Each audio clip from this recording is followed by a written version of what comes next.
In this video, I originally planned to go through and cover some of the things I've learned during this almost 12 months of astronomy.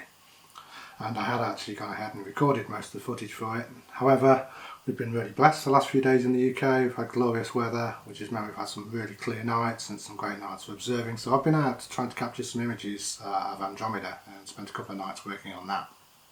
And so what I'm going to do in this video now instead is I'm going to go through some of that stuff. Let's see how I got on with that and what happened and what I managed to produce at the end of it.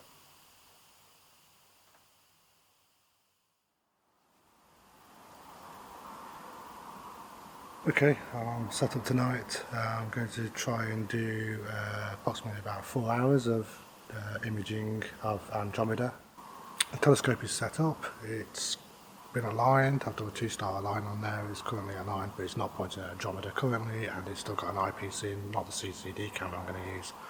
So I'm just going to get the telescope now set up onto the computer so that I can track it and see the images from the camera. And I'll get the camera installed, and then we'll slew the telescope round to Andromeda and start filming, see what we get.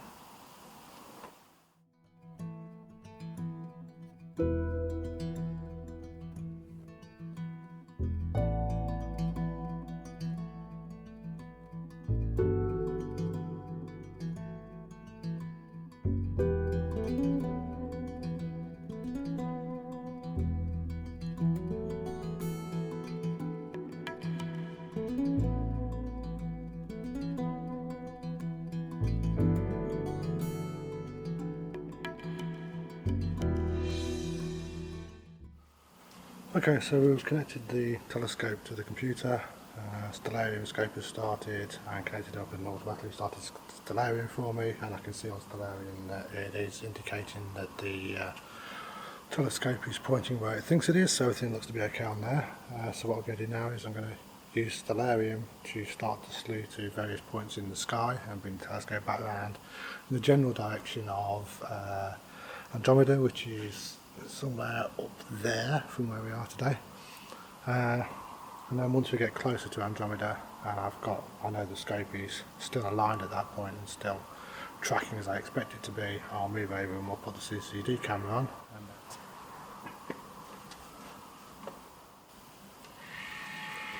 Okay, so what I'm doing now, I know that Altair was one of the stars that I used to do the initial alignment and get the scope set up, so I'm now bringing the scope back to Altair. I'll see just how close it is when it gets there. We'll do some fine adjustment, and I'll just get Stellarium scope and Stellarium calibrated so it's definitely lined up with Altair when I get Altair inside the scope.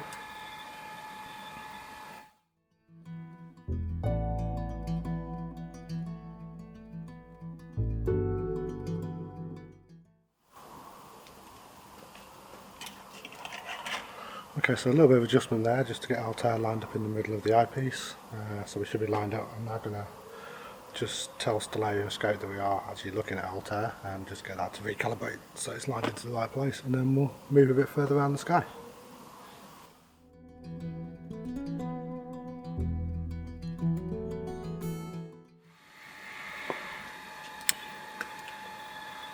Okay, so the next star side that I'm trying to line up on at the moment is Shedder. Again, I can see it up there at the moment, it's clearly visible to me, so once the scope goes around again we can just check the alignment. At that point we know we're getting much closer to Andromeda, and from there we can probably, to be honest with you, just do one stop to Andromeda, but what I'll probably do is move the other side of Andromeda and line up on one of the stars that side, and then slew back up. But we'll see how accurate we are when we get round to Shedder and see what the telescope thinks compared to what the software thinks. Okay, well, as it turned out, we were much closer to the star than I thought we were. We were very, very close to where we wanted to be. So it only took a very minor adjustment to the scope to get lined up on Shedder. We were just outside the view of the eyepiece when the scope first came around. So that's all aligned now. I'm just going to double check again that I'm definitely lined up on the right stars. I think I am. And then at that point I'm going to move over to putting the CCD camera on so that I can get the focusing correct whilst we're still pointing at a known star.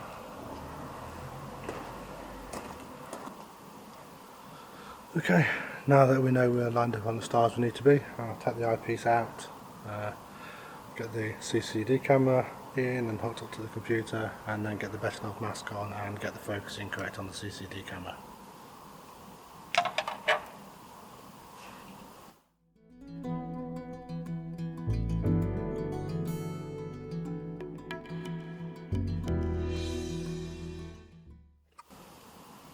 Okay, one important point to note here is the filter that I need to put onto my camera, which I'm going to put on now.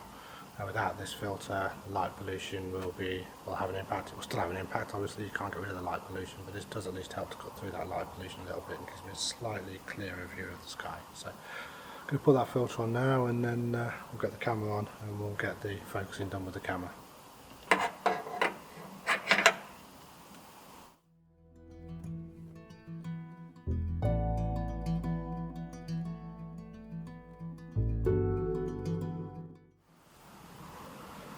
Okay, hopefully you can see the screen. You can see now obviously there's a very diffuse spot on there, but that means we have got the star lined up on the telescope. We can see it. And what I need to do now is I need to get it approximately focused and centered in the camera here, and then I'll put the Betanov mask on and get the focusing finished off. You may see me stepping a little bit gingerly around when I'm going around here. That's because one of our cats likes to sit here when I do my astronomy at night as well, so I need to be careful I don't stand on the cat while we're doing stuff. Just one added complication, one extra thing to think about while I'm working out here in the dark.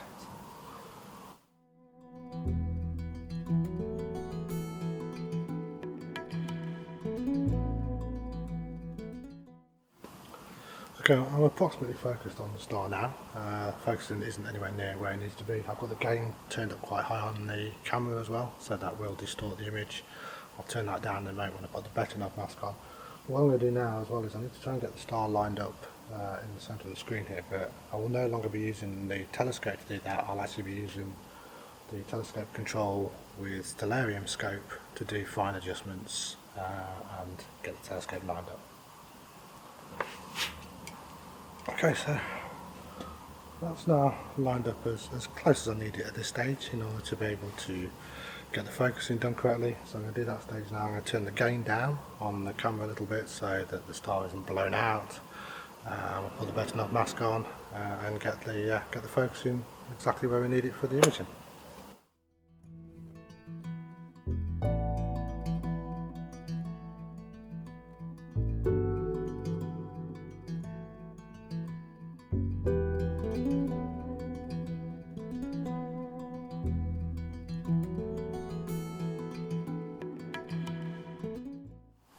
Okay, so as it turned out, once I got the Betanov mask on, actually wasn't that far away from ideal focus on here.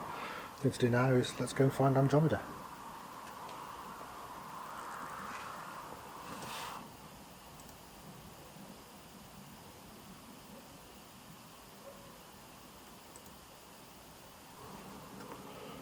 Okay, so we now are actually sat on here with Andromeda in the centre. Obviously we just whited out because I've just put the light back on top of the camera for the recording piece.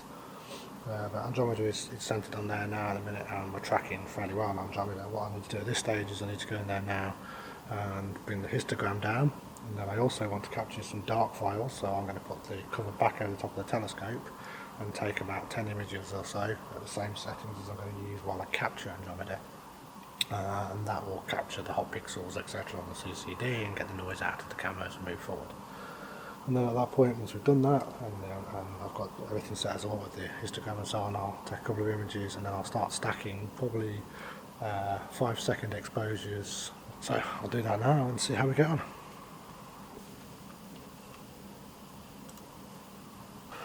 Okay, well we've now got this auto capturing 100 images at a time, so I'm going to do those, and then I'll probably have to do a small realignment after each of those 100 images just to keep Andromeda centered in the scope as I want it. I'm going to stop doing some video now because what I'm going to do is I'm actually going to use the camera that I'm doing video on to actually do some long exposure photographs on the SLR as well. So we'll probably come back a little bit later in the night and capture some more video and see how we're getting on. So as you can see from these images here, The images that initially came out from the CCD camera looked okay, a little bit of detail in the middle where Andromeda was, and these were around the sort of settings which, looking online, people were recommending to try, and I thought everything looked okay on that. I stuck them into Deep Sky Stacker and got the resulting output, took the original TIFF out of it. But as you can see, when you look at what actually came out of Deep Sky Stacker, all I seem to have in the middle is a burnt out image. And I've been messing around with a few different settings in Photoshop, trying to do something with it and trying to bring some data out, but having very little success. So probably back to the drawing board, probably have to go and try some different settings, take some more images at some point, and probably also try with the DSLR camera at some point as well and see if that works any better. But if you're watching the video and you've got some pointers for me, you can recognise what maybe is going wrong here in these images, please leave some comments, let me know, and I will try again at some point in the future. But for now, thanks for watching and clear skies.